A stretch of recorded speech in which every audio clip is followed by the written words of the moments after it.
Blog Talk Radio.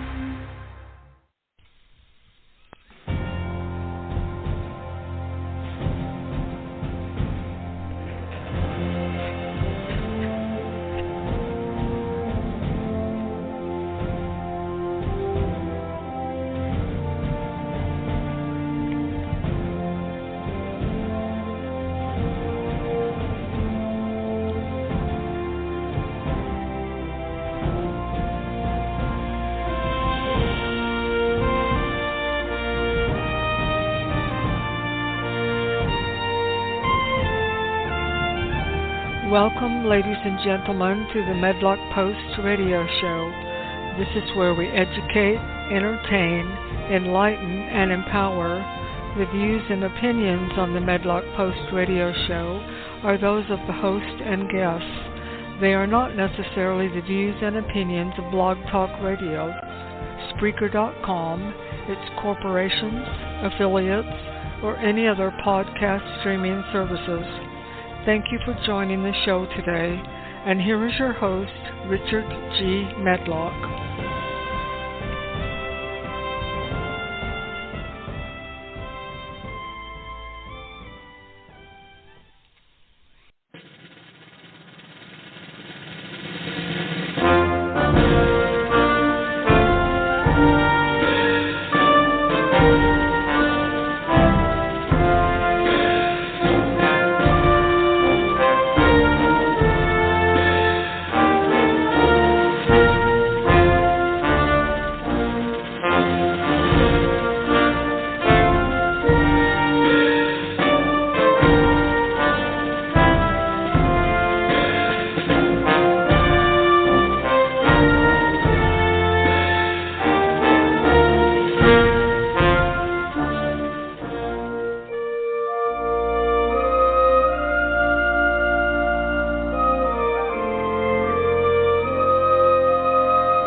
Ladies and gentlemen, welcome to the Medlock Post.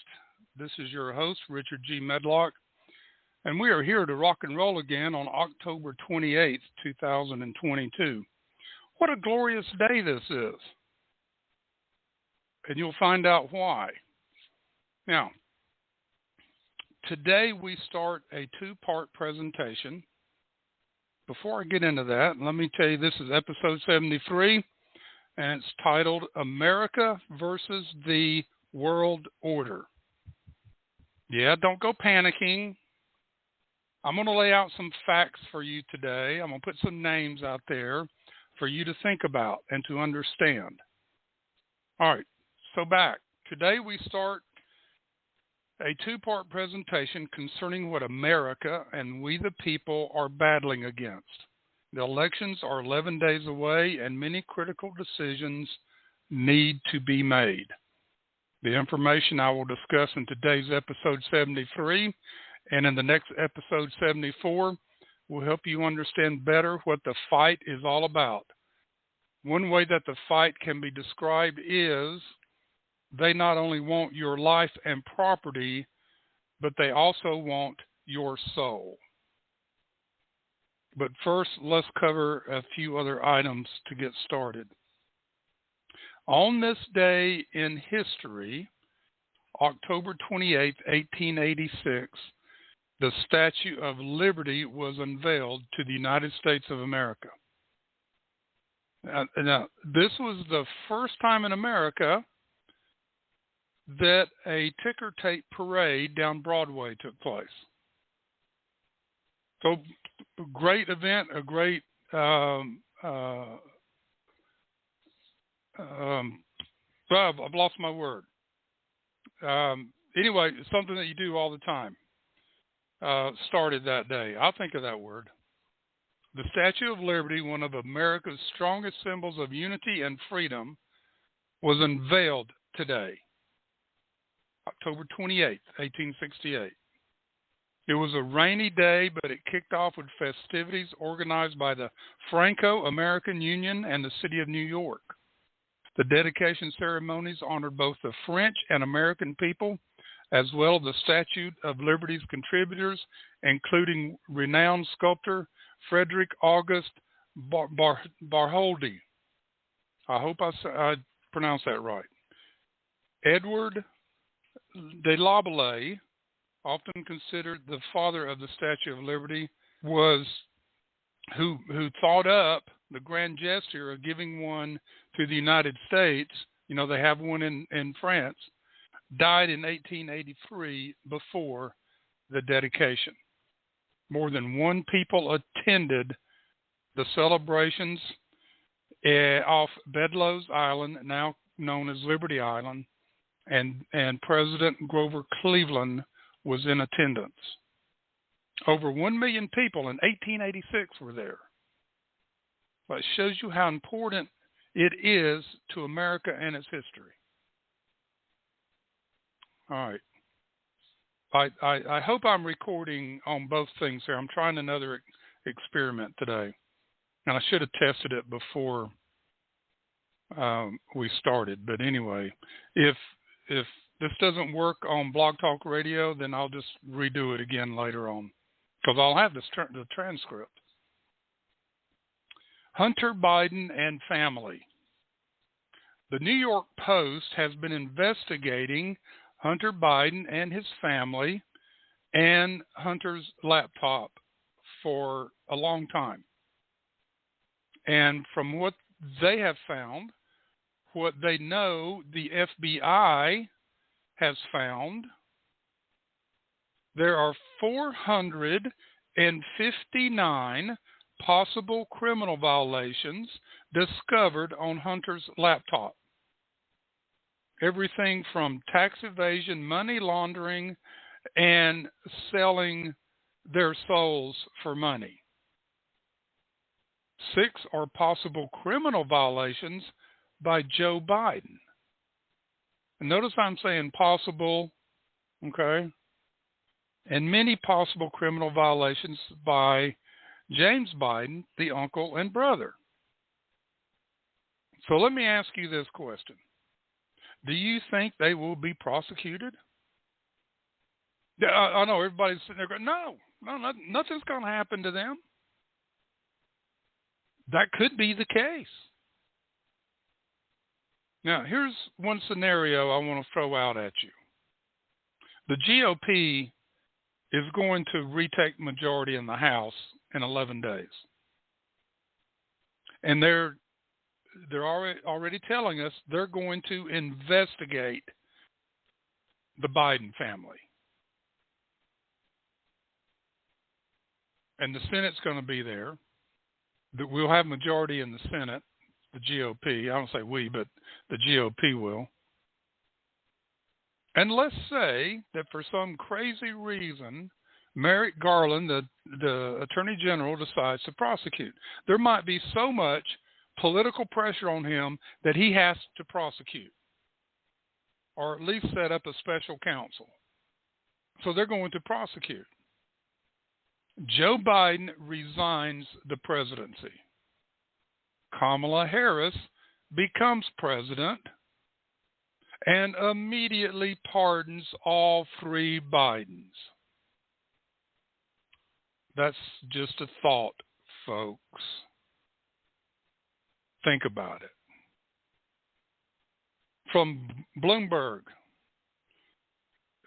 Remember yesterday I reported that the GDP went up 2.6 and nobody's buying it? Nobody. The news yesterday was like, really? I mean, even on the liberal networks, it was like, GDP is 2.6%. Okay, let's move to the next story. No praise of Biden, no praise of the Federal Reserve, no praise for anybody. It was like, oh, let's report it and move on because it's not real.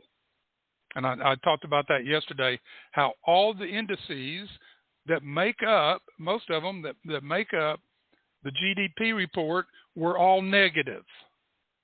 And they've been negative for months. Plus, they threw in the student loan debacle and counted that as economic growth. Anyway, U.S. economy shows worst is yet to come, with cooling just starting. Consumer spending downshifts under pressure from inflation. Housing markets show monster decline in investment. That is from Bloomberg. And those were sentiments mostly all across the board in economic and financial circles yesterday, and still there today. Nobody buys this 2.6% growth. Yesterday, I ended the program talking about the new UK Prime Minister, this Rishi Sunak. Britain's new Prime Minister is almost a billionaire with a net worth twice that of King Charles. Wow. Rishi Sunak and his tech heiress wife, Akshata Murthy, are worth an estimated £730 million or $844 million. Now, why am I telling you this? Think about this. Their net worth is roughly twice that of King Charles. Millions in the UK are facing a cost of living crisis, raising questions over multimillionaire Sunak's ability to understand the experience of ordinary Britons. Well, it's like I said yesterday, he doesn't care. He is a globalist. He doesn't care about the little people. And on top of, he did away with fracking that Truss put back in place. He did away with that. He's putting the taxes back in place. He's reviving the green deals that King Charles wants to do. He's a globalist, green, eco extremist, just like the king is. The European Union strikes a deal to ban the sale of new diesel and gasoline cars from 2035. The EU's plans to phase out the sale of new diesel and gasoline cars and vans took a big step forward this week, with the European Council and European Parliament came to a provisional agreement on the issue. Quote, "This extremely far-reaching decision is without precedent," said Oliver Gypsy, the CEO of BMW and chair of the European Automobile Manufacturers Association. Earlier this month, Stellantis CEO Carlos Tavares told CNBC it was clear that the decision to ban pure ICSs is a purely dogmatic decision. The EU's plan to phase out the sale of new diesel and gasoline cars and vans took a big step. In a statement Thursday evening, the European Parliament said EU negotiators had agreed on a deal related to the European Commission proposal for zero emissions road mobility by 2035. Well, folks, that's only 12 years from now. We're at the end of October, okay? 2023 is around the corner. So it's only 12 years. Here's this word. We keep hearing net zero, zero emissions. Do your homework. If you take all the carbon out of the air, we're all going to die. Our bodies need carbon. Plants and animals need carbon. But Bill Gates wants to put a film around the earth and block the sun to lower the temperature. Talking about a catastrophe. I'm leading up to what we're going to be talking about. And that's why it's going to be two parts. There's so much to lay this out for you to understand. And it's Happy Statue of Liberty Day. And it's being trounced on by the Biden administration with open borders. Thomas Jefferson said, quote, "The spirit of resistance to government is so valuable on certain occasions that I wished it to always be kept alive. It will often be exercised when wrong, but better so than not to be exercised at all. I like a little rebellion now and then.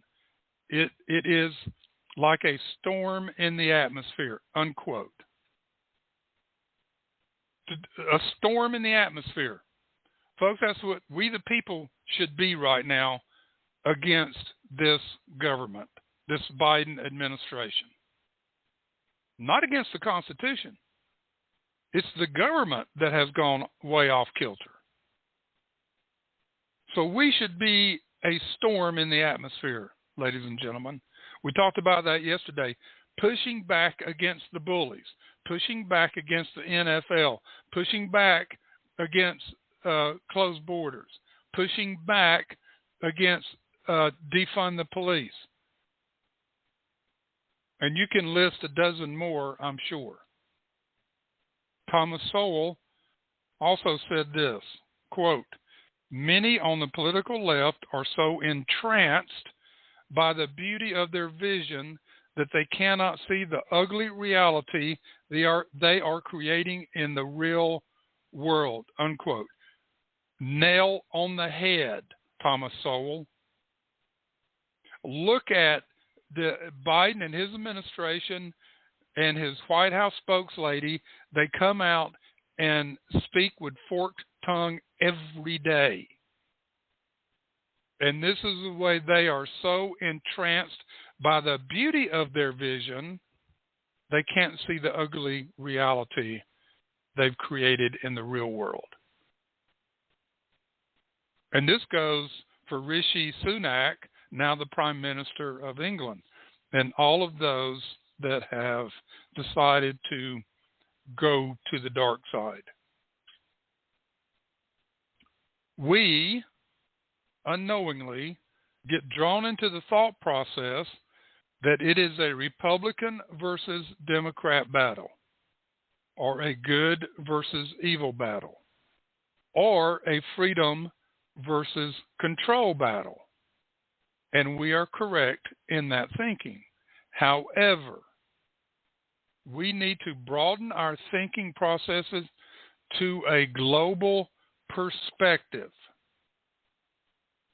A couple of episodes ago, part of the discussion brought about the globalist, the Bilderberg Group, and others that have goals of world dominance. That is our focus today and our next episode. And remember, none dare call it conspiracy. Let's get started with the basics. And you know these, but let's get started with the basics here. Karl Marx, 10 planks to seize power and destroy freedom.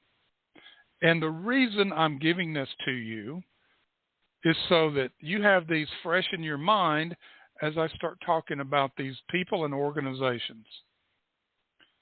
Number 1, abolition of property and land and application of all rents of land to public purpose. 2, a heavy, progressive, or graduated income tax. I believe the key word there is heavy. Number 3, abolition of all rights of inheritance. Number 4, confiscation of the property of all immigrants and rebels. Number 5, centralization of credit in the hands of the state by means of a national bank with state capital and an exclusive monopoly. Wow.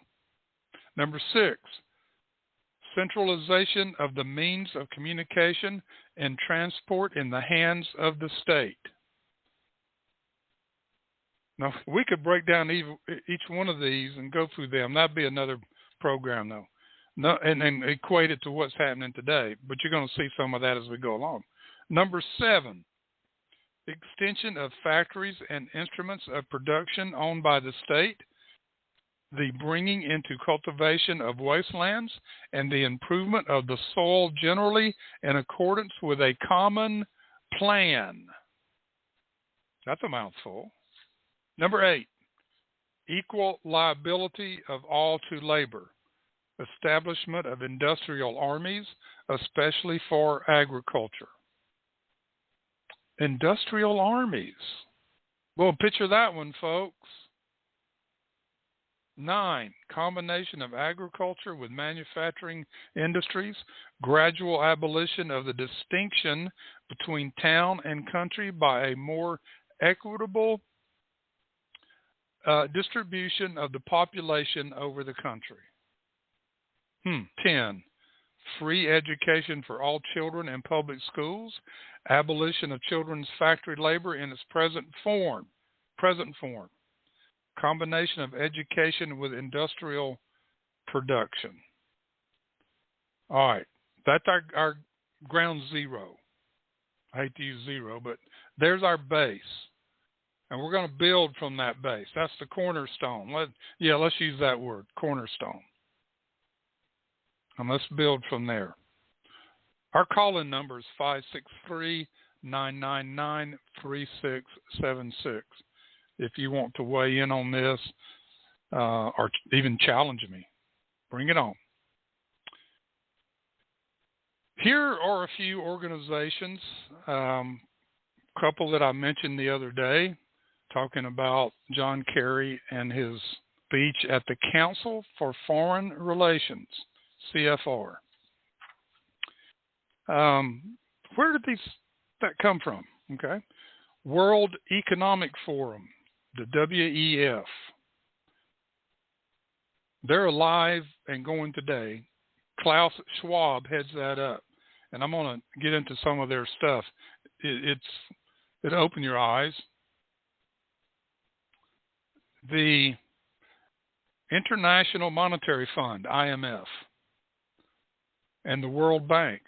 This is the two groups that last week or so I told you there were 20 countries that owed $685 billion to them, and they said, you know what, you keep harping about climate change, we're not going to pay that back to you. We're going to use the money to prepare our countries for climate crisis. Who funds most of the money to the IMF and the World Bank? That is correct, the United States of America. Trump tried to get us out of there. He did the World Bank, and he stopped paying the IMF, but of course the Biden administration kicked it all back in. The European Union, European Central Bank, ECB, Trilateral Commission, TC, Federal Reserve, FR. Now, Daniel Estlin did a study for many, many years on the Bilderberg Group. Well, as he started studying the Bilderberg Group, all these other organizations and others started popping up, and more things. Now, this is going back several years. I'm going to be giving you information from several different reports. And some of the stuff you're going to see, that's scary. But you can also see, as we move forward in time, they've adapted to do it different ways and with different objectives. And that's what we're going to talk about. But let's talk about the World Economic Forum.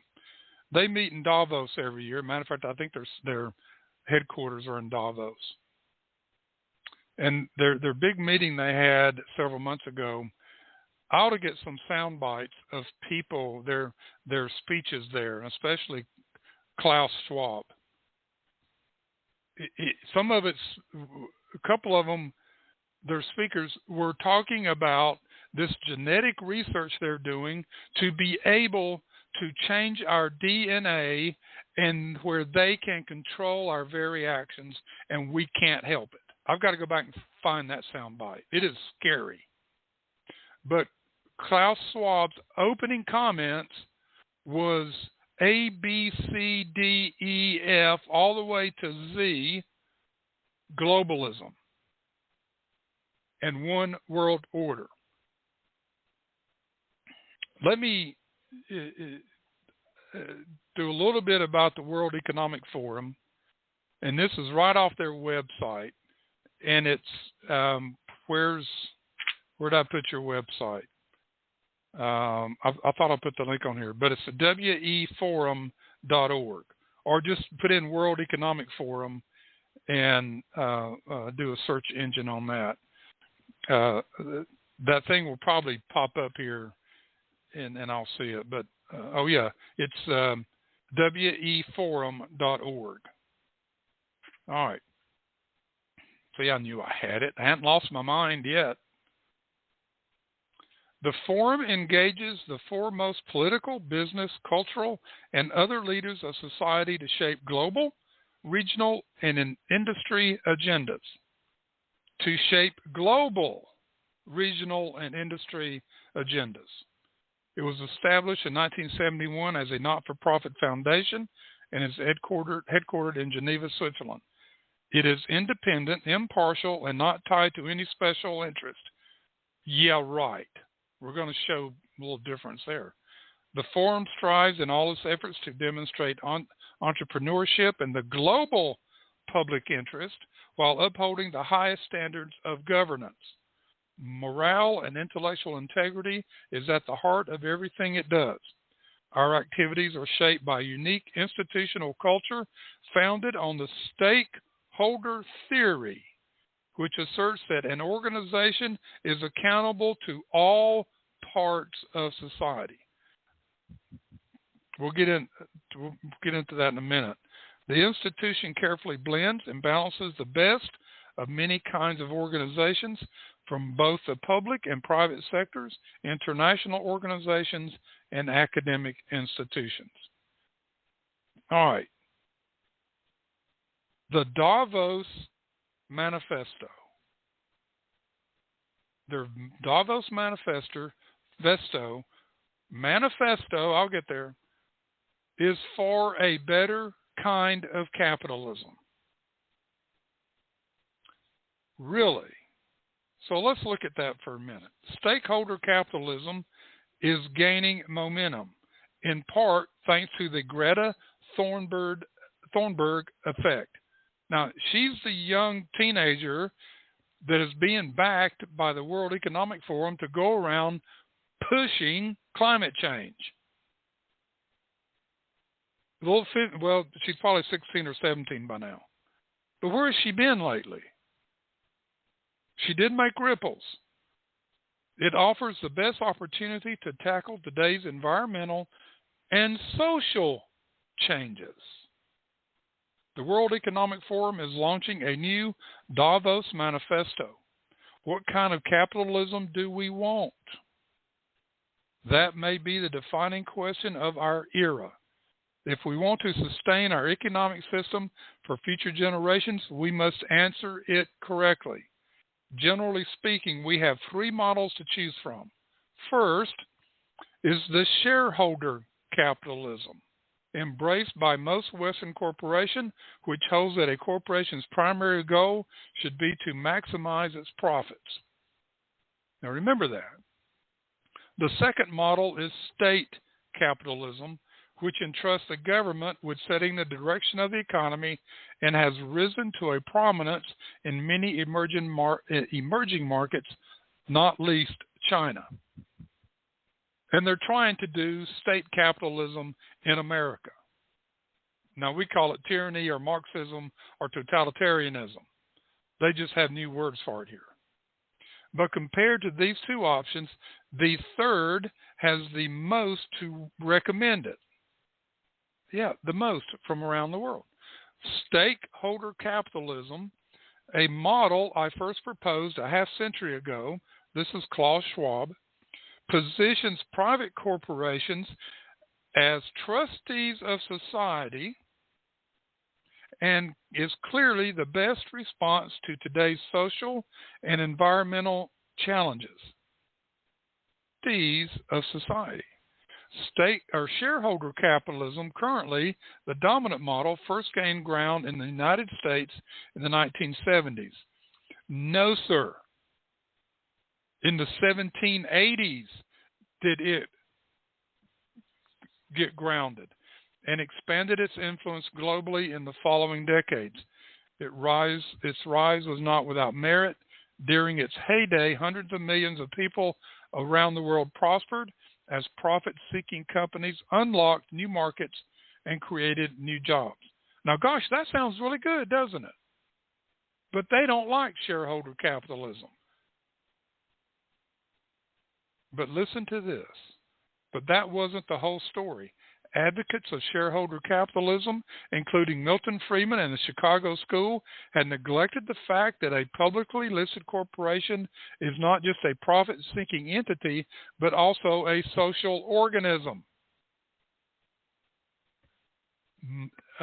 Together with financial industry pressures to boost short-term results, the single-minded focus on profits caused shareholder capitalism to become increasingly disconnected from the real economy. Well, Mr. Schwab, shareholder capitalism was the economy and still is.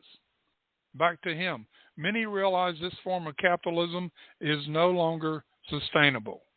The question is, why have attitudes begun to change only now?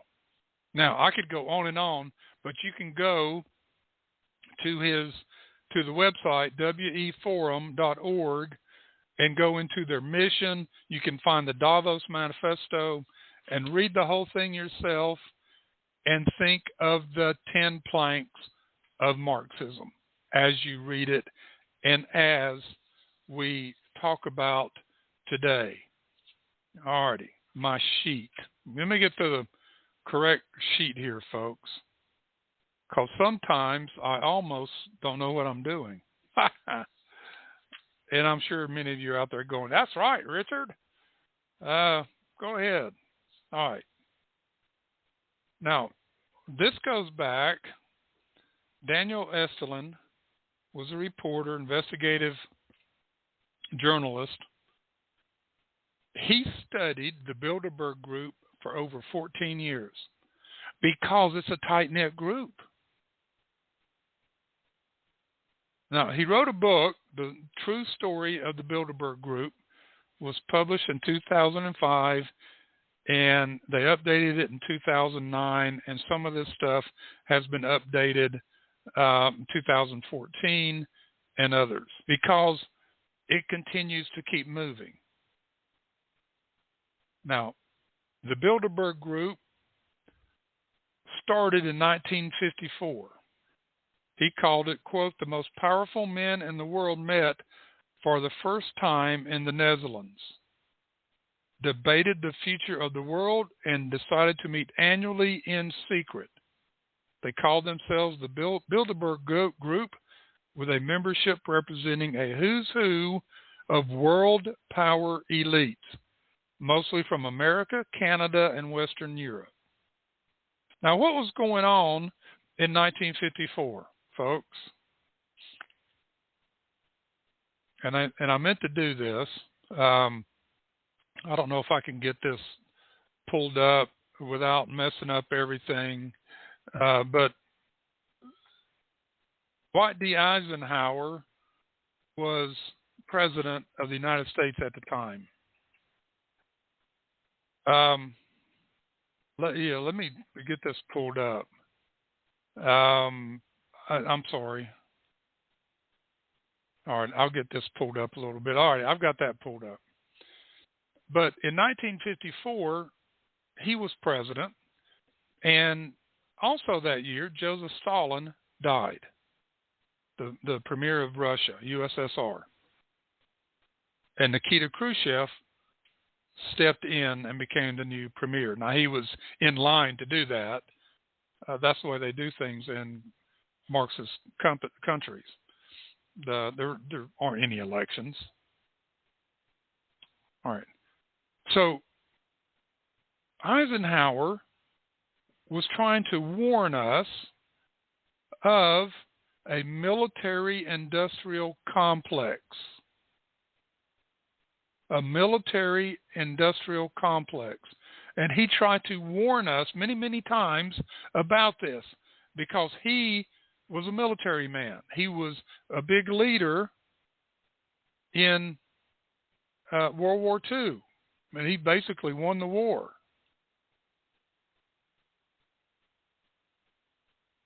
And I'm trying to find, I've got his whole speech pulled up, and I'm not finding it. Let me read that Monday. Let me get the right thing, and I will read that on Monday's show. But anyway, he warned us. He says, our military organization today bears little relation to that known by any of my predecessors in peacetime, indeed by the fighting men of World War II and Korea. I can't find, there's a couple of paragraphs that he really, really hammers it home. So I'll do that on Monday. So who are some of these world power elites? David Rockefeller, Henry Kissinger. Remember him? Secretary of State under Nixon, and now is still front and center, especially with the World Economic Forum and the Center for Foreign Relations. He's heavily involved with them because he's a globalist. Oh, here are some other names.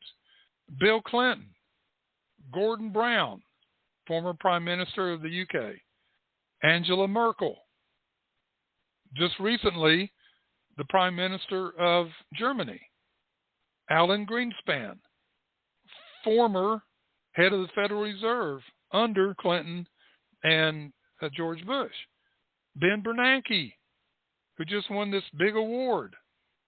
Or no, that was it Greenspan? Yeah. Larry Summers, Tim Geithner, Lloyd Blankfein, George Soros, Donald Rumsfeld, former defense attorney or Secretary of Defense under Nixon, Rupert Murdoch, who? Fox News, and other heads of state, influential senators, congressmen, and parliamentarians, Pentagon and NATO brass, members of European royalty, selected media figures, and invited others, some quietly by some accounts like Barack Obama and many of his top officials. That's right. Barack Obama, George Bush, George W.H. Bush, Bill Clinton, Joe Biden. They're all members of the Bilderberg Group.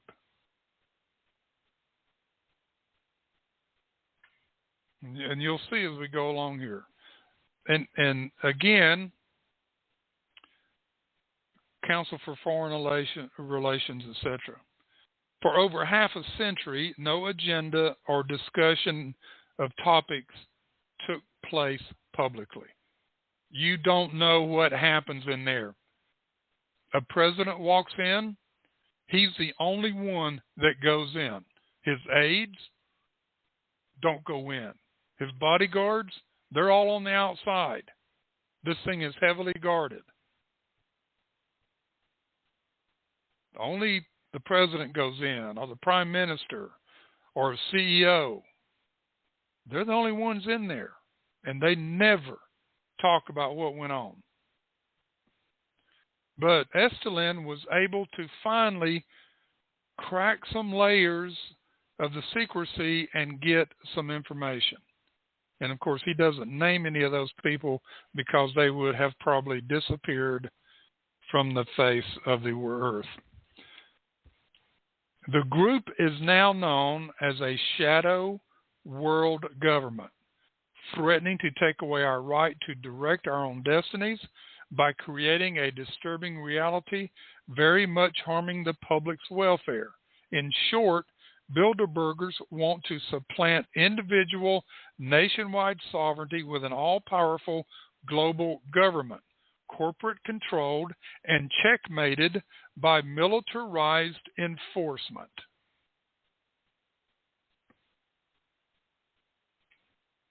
Does that wake you up? Should have been awake a long time ago, folks. Imagine a private club where presidents, prime ministers, international bankers, and generals rub shoulders, where gracious royal chaperones ensure everyone gets along, and where the people running the wars, markets, and Europe and America say what they never dare say in public. Wow. Early in the history of the Bilderbergs, decided to create an aristocracy of purpose between Europe and the United States to reach consensus to rule the world on matters of policy, economics, and overall strategy.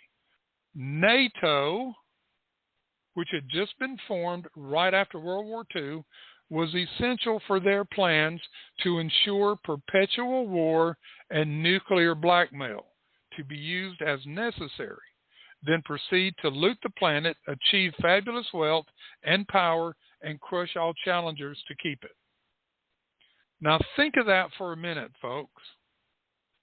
Perpetual war, nuclear blackmail, used as necessary to loot the planet, achieve fabulous wealth and power, and crush all challengers to keep it.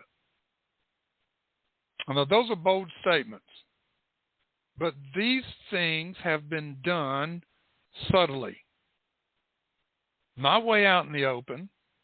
Nobody can ever point a finger to the Bilderbergers and say, you caused this. You're responsible for this. Or the Council of Foreign Relations, or the Trilateral Commission. There's no footprint. None dare call this conspiracy. You listened to John Kerry's speech, or part of it, the other day from the Council for Foreign Relations in Egypt, where he's talking about climate change. Nobody challenged him because they all believe it. That's one way that they're using to blackmail the world. And that's what it is. So you have nuclear blackmail. Now you have climate change blackmail. And other things. Along with military dominance, controlling the world's money is crucial for what it comes absolute. For with it comes absolute control of the powerful. The 19th century Rothschilds family understood that. They were the banking dominance in Europe since the 1600s. Now, the patriarch, Amschel Rothschild, once said, quote, "Give me control of a nation's money, and I care not who makes its laws," unquote. Give me control of a nation's money, and I care not who makes its laws, unquote. Can you see that in America today? Do you? Bilderbergers comprise the world's most exclusive club. No one buys their way in. Only the group's steering committee decides whom to invite. Can you imagine being invited to that? Of course, you'd have to be a pretty powerful person. And guess who's powerful now with lots of money and controls, or his family, his wife's family, controls several major corporations? That's right, Rishi Sunak, Prime Minister of the United Kingdom. I wonder if he'll get an invitation, or is he already a member? I'm just speculating here, folks.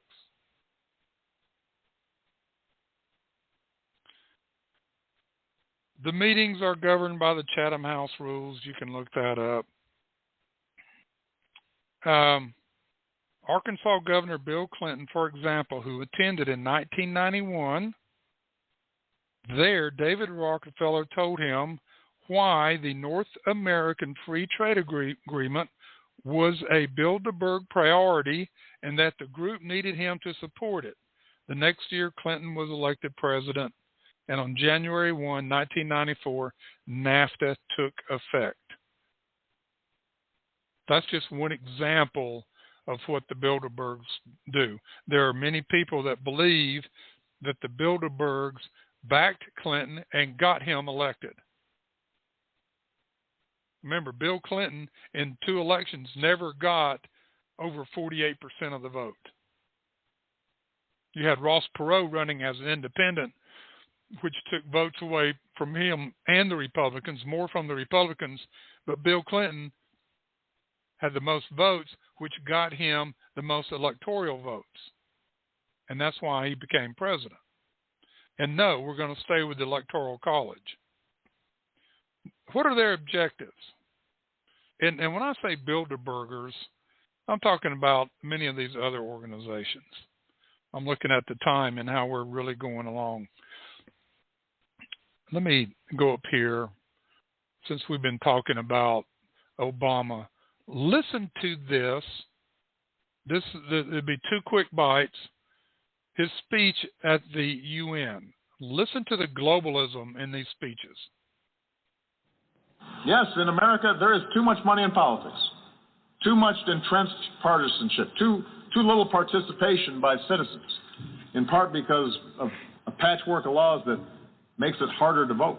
Now, while we've made our share of mistakes over these last 25 years, and I've acknowledged some, we have strived, sometimes at great sacrifice, to align better our actions with our ideals.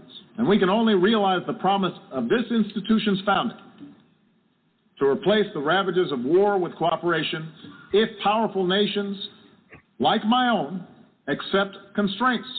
Sometimes I'm criticized in my own country for professing a belief in international norms. I've noticed as president that at times both America's adversaries and some of our allies believe that all problems were either caused by Washington or could be solved by Washington. And perhaps too many in Washington believe that as well. So just as I've pursued these measures here at home, so has the United States worked with many nations to curb the excesses of capitalism, not to punish wealth, but to prevent repeated crises that can destroy it. A society that asks less of oligarchs than ordinary citizens will rot from within. In advanced economies like my own, unions have been undermined, and many manufacturing jobs have disappeared. Surely we can rally our nations to solidarity while recognizing equal treatment for all communities, whether it's a religious minority in Myanmar or an ethnic minority in Burundi or a racial minority right here in the United States. And for the international order that we have worked for generations to build. Ordinary men and women are too small-minded to govern their own affairs. That order and progress can only come when individuals surrender their rights to an all-powerful sovereign. Surrender your rights to an all-powerful sovereign. Wow. We're going to talk more about this on Monday, about Barack Obama and possibly the role he's playing in the government right now. But that's for our next episode. Bilderberg objectives. One world government and one world central bank using one global currency. Well, ladies and gentlemen, what is cryptocurrency? The CBDC, Central Bank for Digital Currency, they're being developed all over the world. Even small countries are developing CBDCs. It's part of the plan, folks. One international identity, one set of universal values. Centralized control of world populations by mind control. In other words, controlling world public opinion. Wow. Social media, A lot of people felt when Facebook and Twitter started, the government backed Facebook. They helped get it started because they wanted everybody to get on there, put all their information on there, put all your thoughts and ideas, how good or crazy they are, so they know what you're doing. And now they're controlling what goes on there, controlling world public opinion. What better way than on social media? And controlling the media, radio and television and print, the internet. A new world order with no middle class, only rulers and servants. And of course, no democracy. Well, I don't want democracy either. I want to keep our republic. We're a constitutional republic. And they're trying, Joe Biden and his economic policies in America are destroying the middle class right now. On purpose. A zero growth society without prosperity or progress. Only greater wealth and power for the rulers. Folks, this is called ruler's law. Not rule of law, but ruler's law. What they say goes, and the people, you have nothing to say about it. Manufactured crises and perpetual wars. Well, that's been ongoing. Absolute control of education to program the public mind and train those chosen for various roles. Does that sound like the 10 planks of Marxism? Do some of these others?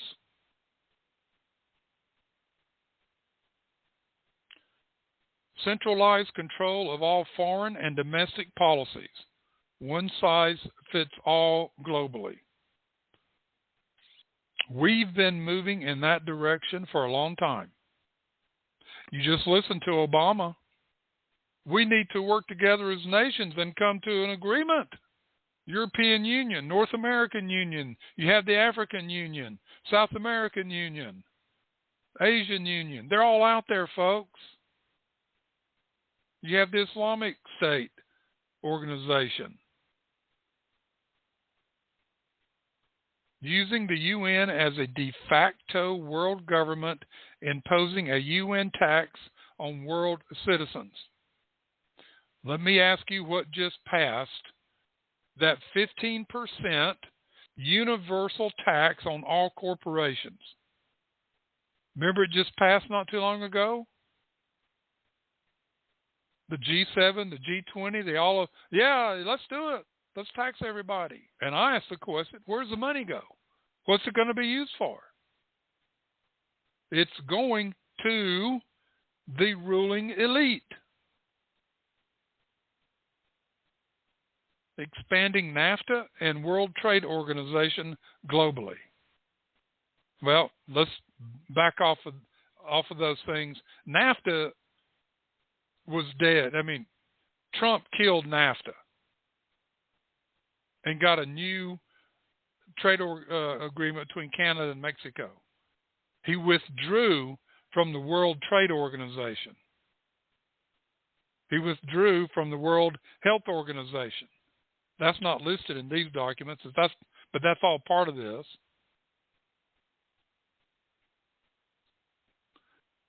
So I told you things would change here. So NAFTA is gone, but there are other things in its place, and they all hurt the shareholder capitalism that we have in America.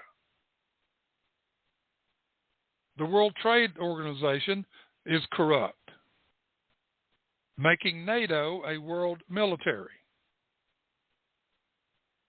Well, throw that one out the window. Who's going to be your world military? Russia and China? Well, you got Russia and China. You have Iran, Venezuela, and some other countries that are falling into this thing that are going to make up that military. Posing a universal legal system. They've been trying to do that for years, and they've done it in Europe. They're doing it in Africa. They're doing it in other places. Hey, here's the rules you should follow. The Constitution is outdated. The U.S. Constitution is a bunch of hooey. All right. A global welfare state where obedient slaves will be rewarded and nonconformists targeted for extermination. I know that sounds extreme. We're not there yet, but that was some of their original goals.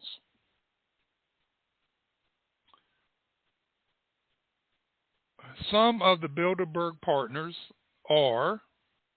these are the ones in the United States. Council for Foreign Relations, CFR. It is dominant. One of its 1921 founders, Edward Mandell House, who was a Marxist, a devout Marxist, was Woodrow Wilson's chief advisor and rumored at the time to be the nation's real power from 1913 to 1921. On House's watch, the Federal Reserve Act was passed in December 1913, giving money creation power to bankers and took it away from Congress. And the 16th Amendment was ratified in February, creating the federal income tax to provide a revenue stream to pay for government debt service. They shouldn't have debt service.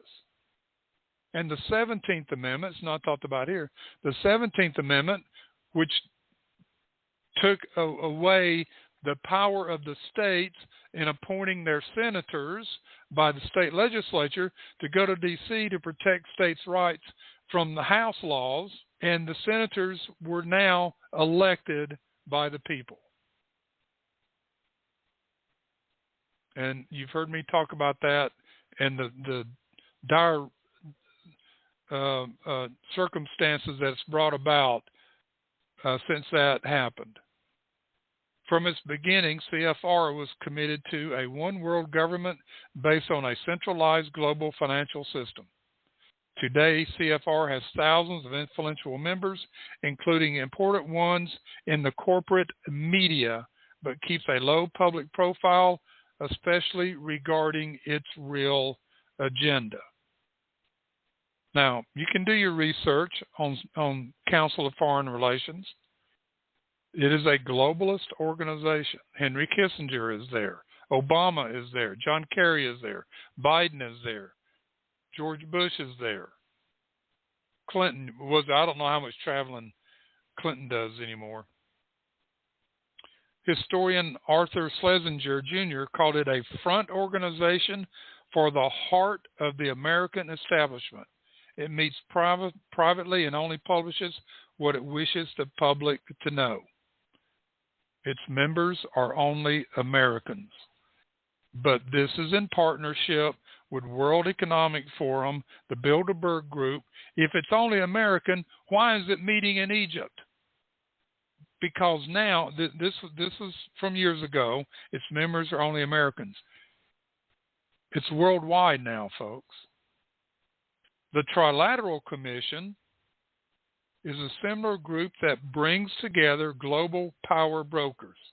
Founded by David Rockefeller, he's also a leading Bilderberger and CFR chairman emeritus.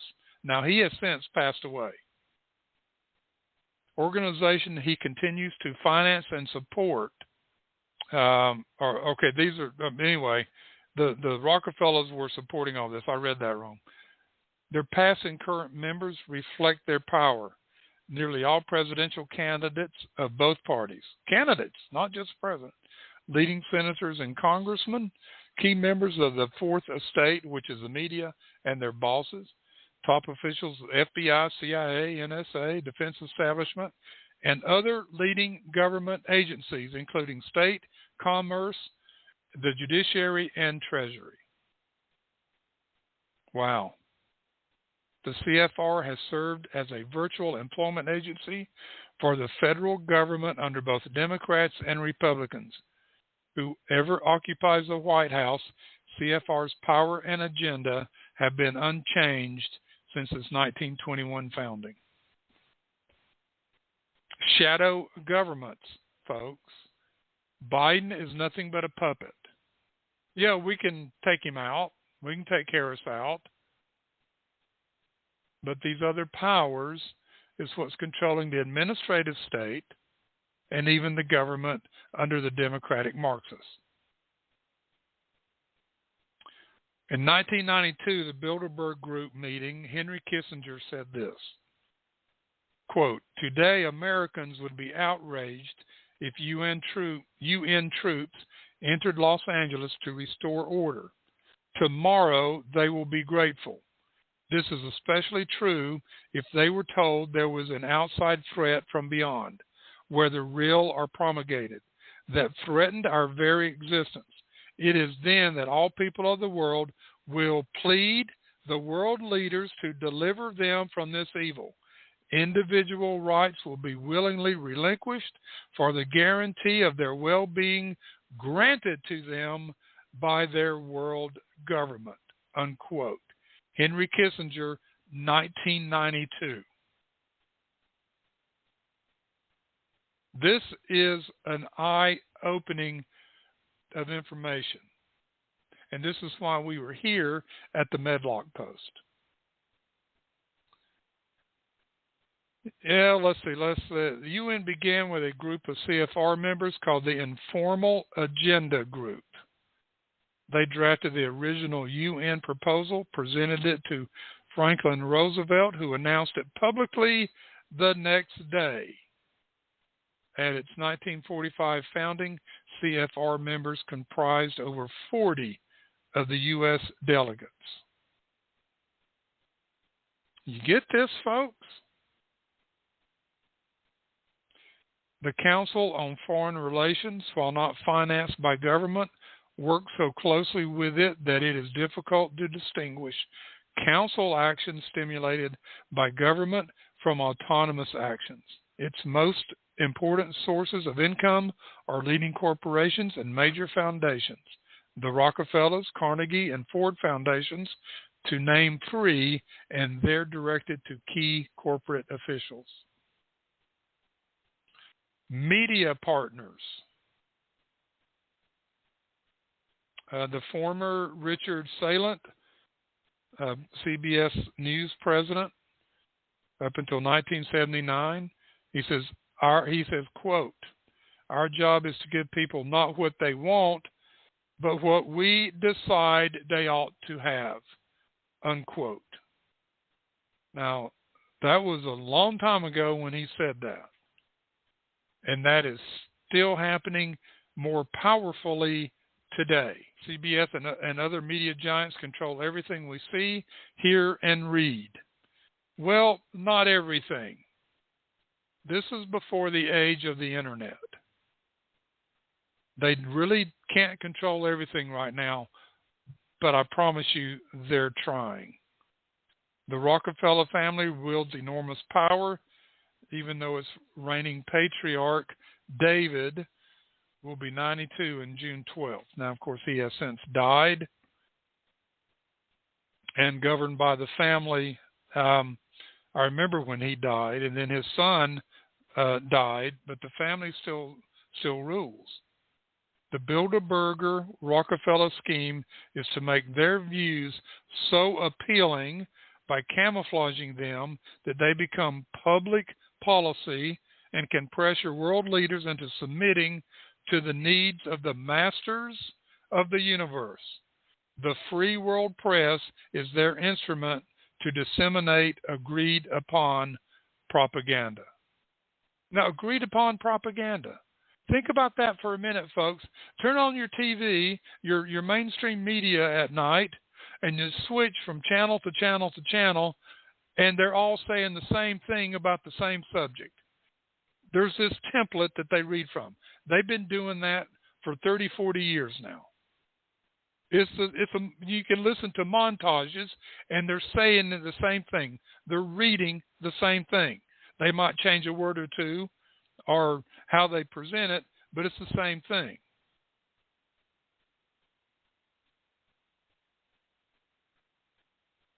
The National Security Act in 1947 established the Office of Secretary of Defense.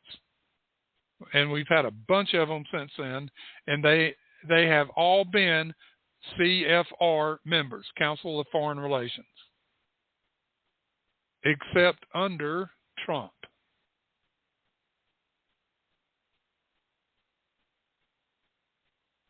Many presidential candidates were CFR members. Herbert Hoover, Adlai Stevenson, Dwight Eisenhower, John Kennedy, Richard Nixon, Gerald Ford, Jimmy Carter, George H.W. Bush, George Bush, Bill Clinton, John Kerry, John McCain, and Joe Biden. And Mitt Romney might be in there too. I mean, look how he has just gone down the dark road of socialism. There's a reason for that, folks. Many CIA directors, Treasury secretaries, Supreme Court candidates. There's some feeling out there, and I can't confirm that. I'm just going to put this out there for you to think about, that CFR nominates and puts in Supreme Court justices. Now, I can see that under the Democratic Marxists. They couldn't do that under Trump. Didn't want anything to do with globalism or these organizations. And while we're talking about that, I want to go back up. I played this a few episodes ago. Donald Trump, why they hate him. Everyone's in on the Great Reset. Well, almost everyone. There's one guy who's got the power to do something to stop it. You know exactly where I'm going. And they made a mistake. They tried to get Trump on their side, so they invited Donald Trump to Davos, I think a couple of times. But in January, when Donald Trump, I think, really began to see the beast that he was up against, he went to Davos, to the World Economic Forum, and he stuck a mega finger in their eye. We're committed to conserving the majesty of God's creation and the natural beauty of our world. But to embrace the possibilities of tomorrow, we must reject the perennial prophets of doom and their predictions of the apocalypse. These alarmists always demand the same thing: absolute power to dominate, transform, and control every aspect of our lives. We will never let radical socialists destroy our economy, wreck our country. 2 days after Donald Trump gave that speech, the 89-year-old leftist weirdo billionaire George Soros made an emergency intervention where, at Davos, once again, warning that the U.S. 2020 election will determine the, quote, fate of the whole world. Now, in the context of Davos, take a look at this one more time. This is a month after Donald Trump addressed Davos and stuck the MAGA finger in their face. Here's what Francis, the Vatican, and Jeffrey Sachs had to say in response. And it is a dangerous country right now. It will be absolutely dangerous if Trump wins re-election. Trump wins re-election. Trump wins re-election. Francis invited this guy to the Amazon Synod as an honored guest and advisor. He's also Bernie Sanders' advisor. What's he doing in the Vatican? Why is this guy who's a promoter for socialist, out and out socialist, Bernie Sanders, what's he doing advising the Pope? Why does he have entree to the Vatican, friends? Sachs supports abortion and contraception, but that's not a problem for the Vatican.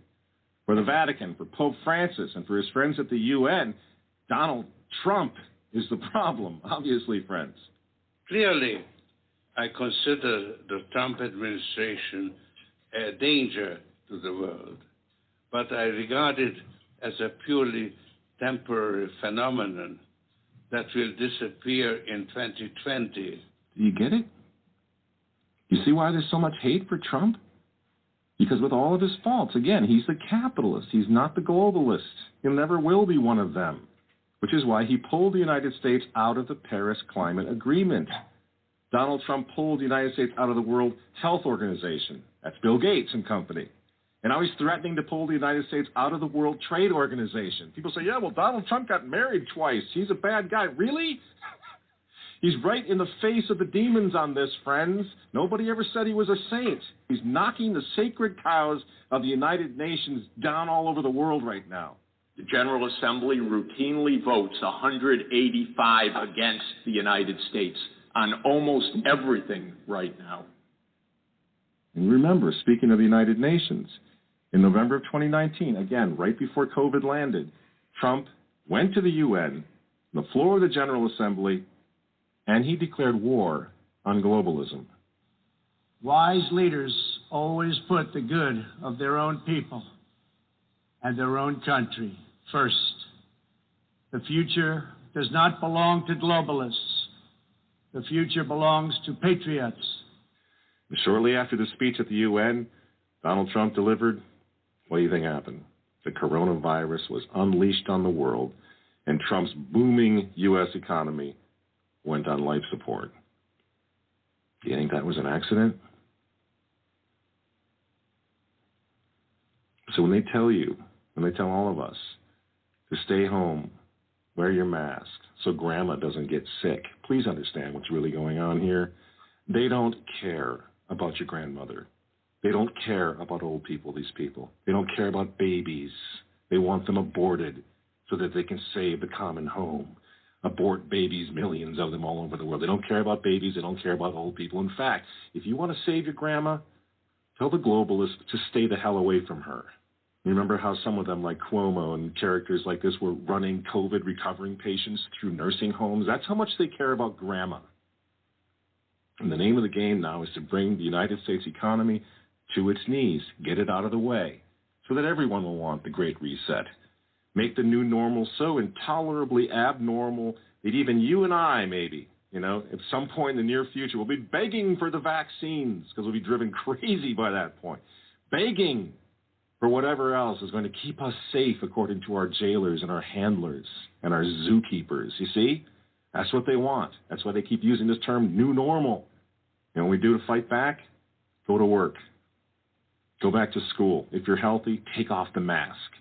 And for heaven's sake, go back to church and pray that Trump wins in November. That's what the reset was on. That's what the Russia hoax was all about. That's what the impeachment hoax was all about. Don't you see? For 4 years, they've been trying to stop this man because if he strengthens America, if he makes it great again, if he brings the economy back again, the reset won't happen.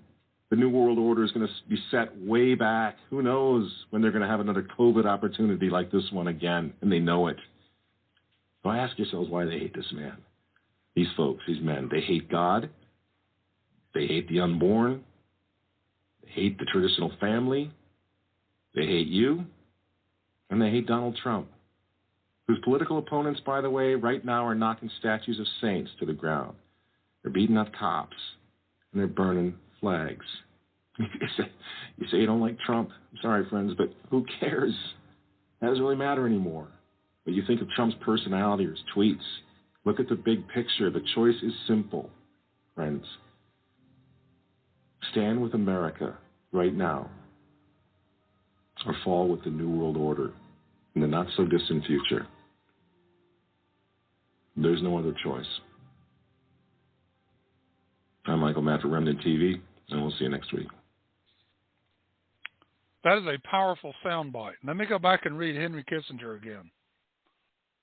It is then that all people of the world will plead with world leaders to deliver them from this evil. Individual rights will be willingly relinquished for the guarantee of their well-being granted to them by their world government. Unquote. Henry Kissinger, 1992. And Michael just went through this saying the same thing. Bow to the New World Order or else. Now, I know some of you, you don't like Trump. That's fine. But look at what he did fighting the world, not just Democrats and other Republicans in the United States. He was fighting the world. I mean, when he says, I will not allow globalism to take over America, he said that in 2015 when he went down the escalator and announced he was running for president, and the minute he said that, the war began. They started going after him. He was liked universally up until he said that. And then the war started. Now, this soundbite was from 2020 before the election. We could say the same thing today. They're still going after him. They want this man destroyed. He is in their way. Where was it that I saw that? I don't know if I can find it real fast, but they will take out their enemies. All righty. A global welfare state. No, that's not it. Anyway, you don't. Yeah, and nonconformist targeted for extermination. This is who we're dealing with, folks. Now, according to Henry Cantrell in his 1967 book, The Human Dimension, Experiences and Policy Research, government, quote, psycho-political operations are propaganda campaigns designed to create perpetual tension and to manipulate different groups of people to accept the particular climate of opinions the CFR seeks to achieve in the world, unquote. That is as true today as it was in 1967, 52 years ago. 55 years ago. Ken Adachi, who died in 1989, added this, quote, what most Americans believe to be public opinion is in reality careful crafted and scripted propaganda designed to elicit a desired behavioral response from the public, unquote. And they have achieved that very successfully.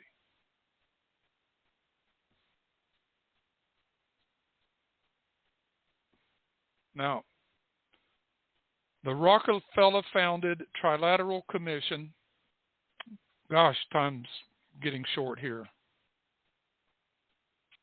The Rockefeller-founded Trilateral Commission, the TC, is a web of control. The CFR, the Bilderberg Group, the Trilateral Commission, and others today, the World Economic Forum, etc., it's a web of control. Now, David Rockefeller wrote his memoirs. They're interesting reading. I've read parts of them, not all of them, but from page 405. Page 405. This is David Rockefeller, founder of most of these groups. Quote, some even believe we are part of a secret cabal. Excuse me. I'm going to start over. Let me get a drink of water.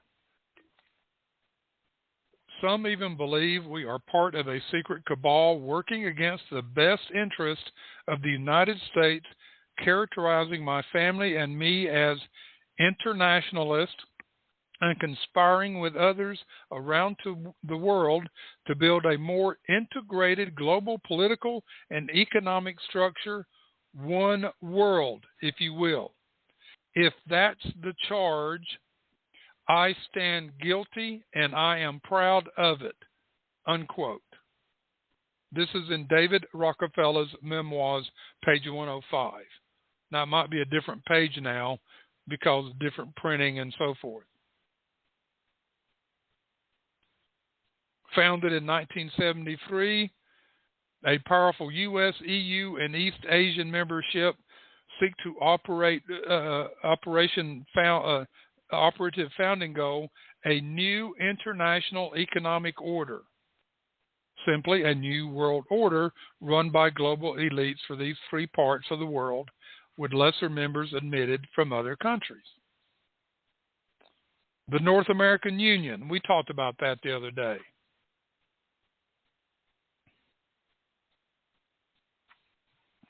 All right, we've got, okay, how much time left? Triadalist Brzezinski, the TC's co-founder, wrote in his Between Two Ages, America's Role in the Technotronic Era, quote, people, governments, and economies of all nations must serve the needs of multinational banks and corporations. The Constitution is inadequate. the old framework of international politics with their sphere of influence, the fiction of sovereignty, is clearly no longer capable with reality, unquote.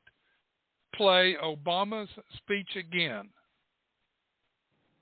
Yes, in America, there is too much money in politics, too much entrenched partisanship, too little participation by citizens, in part because of a patchwork of laws that makes it harder to vote.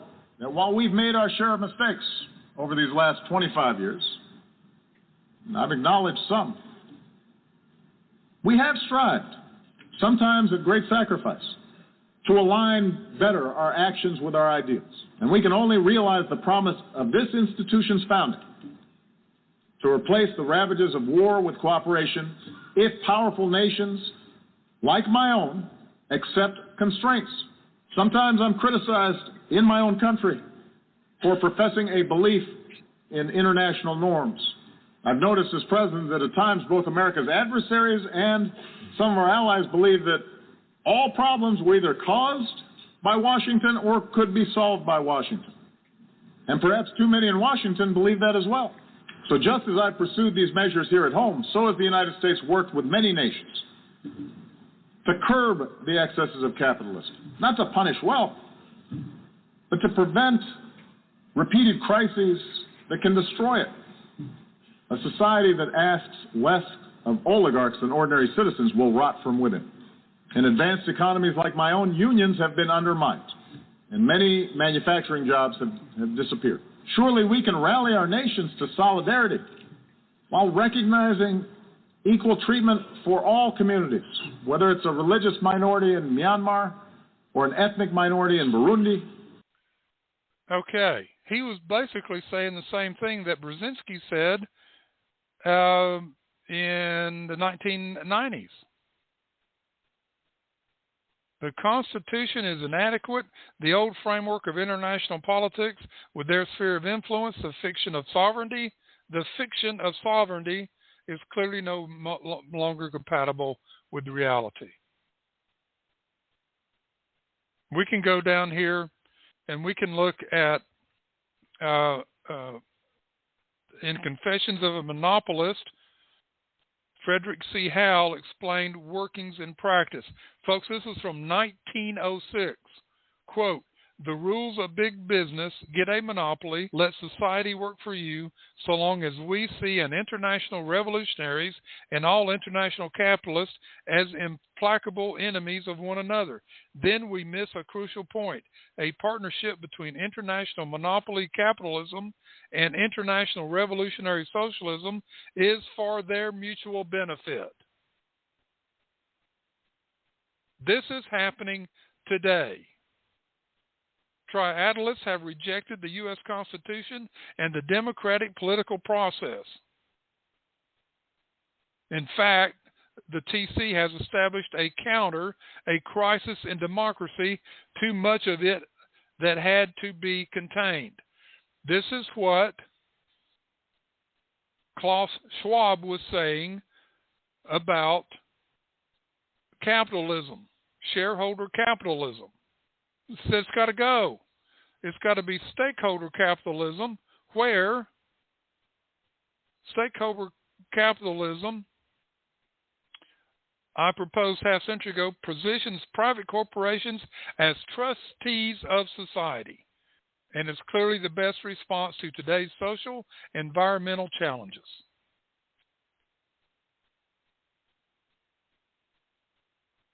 This is what we're looking at today. And then the North American Union was done in 2005. George Bush as president, Mexico's Vicente Fox, and Canada's Paul Martin. It's called the Security and the Prosperity Partnership, was launched, also known as the North American Union, the SPP. It was a secretive, independent task force of North American agreement, a group organized by the Canadian Council of Chief Executives, CCCE, the Mexican Council of Foreign Relations, and the CFR, for the following aims: circumventing the legislatures of free countries and their constitutions, suppressing public knowledge or consideration, proposing greater U.S., Canadian, and Mexican economic, political, social, and security integration with secretive working groups formed to devise non-debatable, not voted on agreements to be binding and unchangeable. Now, there's over 300 SPP initiatives.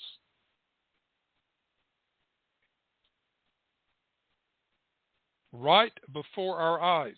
And I reported the other day that Secretary of State Blinken went and met with the current the president of Mexico to reorganize and kick back in the North American Union. And part of that process is mass migration, which the CFR, the WEF, the World Economic Forum, Klaus Schwab, I read a quote from him, they're all for this. Our own Secretary of Labor thinks that we are headed for a catastrophe if we don't put all these people to work.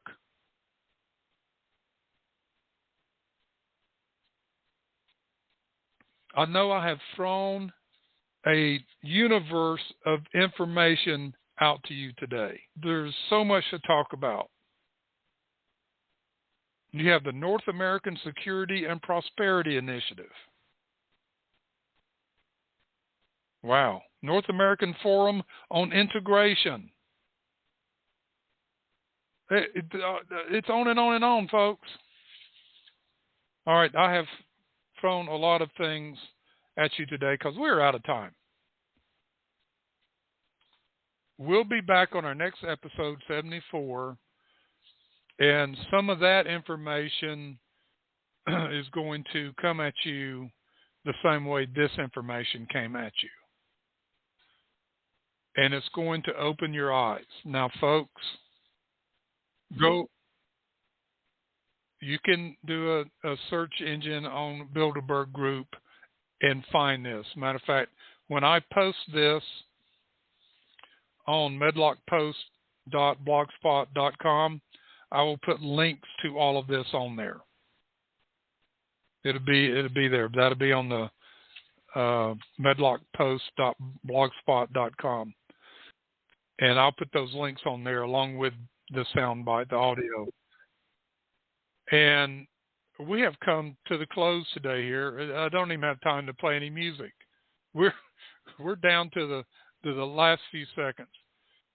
Ladies and gentlemen, do not let it scare you. This should embolden you, empower you to step up against these bullies like Donald Trump did. That's what we have to do. And we've got to do it. So, folks, that's it for the Medlock Post radio show today. And may God bless America.